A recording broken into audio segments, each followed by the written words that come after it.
Breaking news Kannada భాషా వివాదంపై తగ్గేది లేదంటున్నారు ప్రముఖ నటుడు కమల్ హాసన్. కర్ణాటకలో తగ్ లైవ్ సినిమాను విడుదల చేయడం లేదు అని ప్రకటించారు. ఈ మేరకు కర్ణాటక ఫిలిం ఛాంబర్ కు ఒక లేఖ రాశారు ఆయన. తాను తప్పు చేయలేదని, సారీ చెప్పాల్సిన అవసరం లేదన్నారు. కన్నడ భాష గురించి తాను చేసిన వ్యాఖ్యలను సమర్థించుకున్నారు కమల్.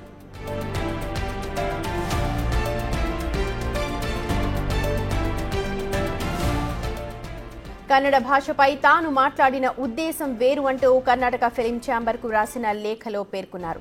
తన వ్యాఖ్యలను తప్పుగా అర్థం చేసుకున్నందుకు బాధగా ఉందన్నారు. కన్నడ గర్వించదగ్గ వారసత్వంపై ఎలాంటి వివాదం లేదు అని స్పష్టం చేశారు. తమిళంలాగే కన్నడ కూడా గొప్ప సాహిత్య, సాంస్కృతిక సాంప్రదాయాన్ని కలిగి ఉందని చెప్పారు. భాషలు, సంస్కృతులు రెండింటినీ తాను ఎంతో గౌరవిస్తానన్నారు. తాను ఎవరి మనోభావాలు దెబ్బతీయాలని అనుకోలేదని, తాను అన్ని భాషలను ప్రేమిస్తానని చెప్పుకొచ్చారు కమల్ హాసన్.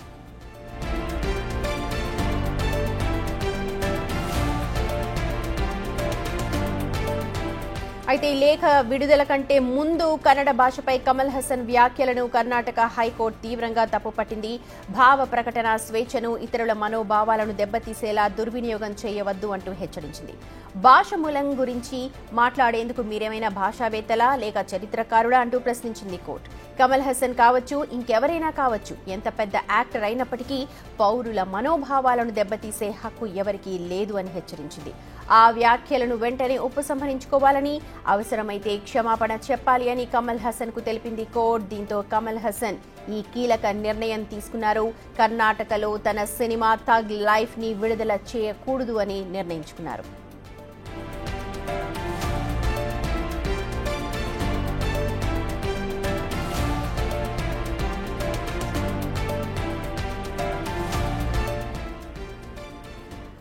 రైట్, ఈ ఘటనకు సంబంధించి అప్డేట్స్ అందించడానికి విజయ్ లైవ్ లో మనతో జాయిన్ అవుతూ ఉన్నారు. విజయ్, కన్నడ భాష మీద కమల్ హాసన్ చేసిన ఈ వ్యాఖ్యలు ఇప్పుడు పెద్ద దుమారాన్ని రేపే అవకాశం కనిపిస్తుంది. ఎందుకంటే కర్ణాటకలో నా సినిమా విడుదల చేయొద్దు అని చెప్పి డైరెక్ట్ గా ఫిలిం ఛాంబర్ కి ఆయన లేఖ రాశారు. ఒకసారి మొత్తం వివరంగా చెప్పండి. యశుమతి, కమల్ హాసన్ ప్రధాన పాత్రలో నటిస్తున్నటువంటి సినిమా థగ్ లైఫ్, దీన్ని ప్రముఖ దర్శకుడు మణిరత్నం తెరకెక్కిస్తున్నటువంటి పరిస్థితి కనిపిస్తూ ఉంది. అయితే ఈ థగ్ లైఫ్కు సంబంధించిన, ఈ సినిమాకు సంబంధించినటువంటి ఆడియో లాంచ్ ఫంక్షన్లోనే మొత్తం ఈ కీలకమైనటువంటి సంఘటన కూడా చోటు చేసుకుంది. అయితే కమల్ హాసన్ కొన్ని కీలకమైనటువంటి వ్యాఖ్యలు కూడా చేశారు కన్నడ భాష గురించి. అయితే కన్నడ భాష గురించి మాట్లాడేటప్పుడు అదే స్టేజ్ పైన Shivaraj Kumar, Kannada hero superstar అయినటువంటి రాజ్ కుమార్ కొడుకునటువంటి శివరాజ్ కుమార్ కూడా అదే స్టేజ్ పైన కూడా ఉన్నారు. అయితే మొత్తానికి కన్నడ భాష అనేది తమిళనాడు నుంచి, అంటే తమిళం నుంచే ఉద్భవించింది అని చెప్పి కూడా చెప్పుకొచ్చారు ఆయన. సో దీన్ని అక్కడ ఉన్నటువంటి కన్నడ ప్రజలు కావచ్చు, కన్నడ ఫిలిం ఛాంబర్ కావచ్చు తీవ్రంగా తప్పు పట్టింది.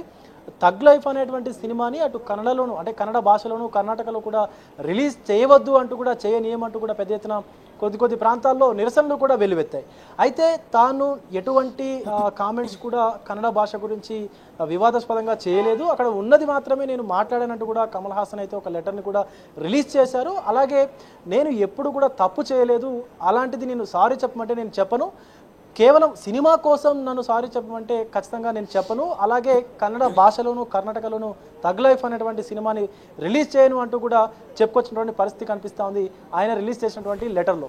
అటు కర్ణాటక హైకోర్టు కూడా తీవ్రంగా స్పందించింది ఈ యొక్క ఘటన పైన.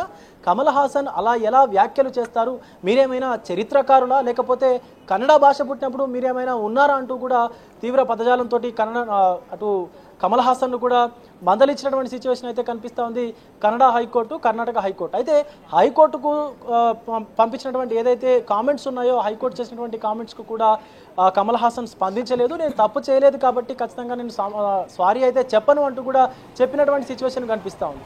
మరీ ముఖ్యంగా చూసుకున్నట్లయితే కర్ణాటకలోని అక్కడ ఉన్నటువంటి కన్నడ ప్రజలతో పాటు పలు రాజకీయ పార్టీ నేతలు కూడా ఇలా ఎలా మీరు కామెంట్స్ చేస్తారు అంటూ కర్ణాటకలో అయితే చెప్పుకొచ్చిన సిచ్యువేషన్ కనిపిస్తుంది. మరొక పక్క అంటే కమల్ హాసన్కు సానుకూలంగా ఉన్న వాళ్ళందరూ కూడా కమల్ హాసన్ నిర్భయంగా నిజాలు చెప్తారు కాబట్టి ఎలాంటి ఇబ్బంది లేదు ఈ విషయంలో అంటూ కూడా కమల్ హాసన్కు సపోర్ట్ చేసేటువంటి తమిళందరూ కూడా మాట్లాడుతున్నటువంటి పరిస్థితి కనిపిస్తుంది. మొత్తానికి ఈ థగ్ లైఫ్ అనేటువంటి సినిమా అటు కర్ణాటకకు ఇటు తమిళనాడుకు, రెండు రాష్ట్రాలకు మధ్యలో ఒక చిచ్చు పెట్టినటువంటి పరిస్థితి కనిపిస్తుంది. మరి చూడాలి, అటు కన్నడలో కూడా ఈ ఫిలిం ఛాంబర్ ఏదైతే ఉందో ఇది తగ్ లైఫ్ సినిమాని రిలీజ్ చేయను అంటూ కూడా చెప్పుకొచ్చినటువంటి పరిస్థితి కనిపిస్తూ ఉంది. మరి అసలు కమల్ హాసన్ కూడా నాకు కన్నడ ఇండస్ట్రీతో సంబంధం లేదు, వచ్చినటువంటి వసూళ్ళే సరిపోతాయంటూ కూడా చెప్పుకొచ్చినటువంటి సిచ్యువేషన్ అయితే కనిపిస్తూ ఉంది. సుమన్.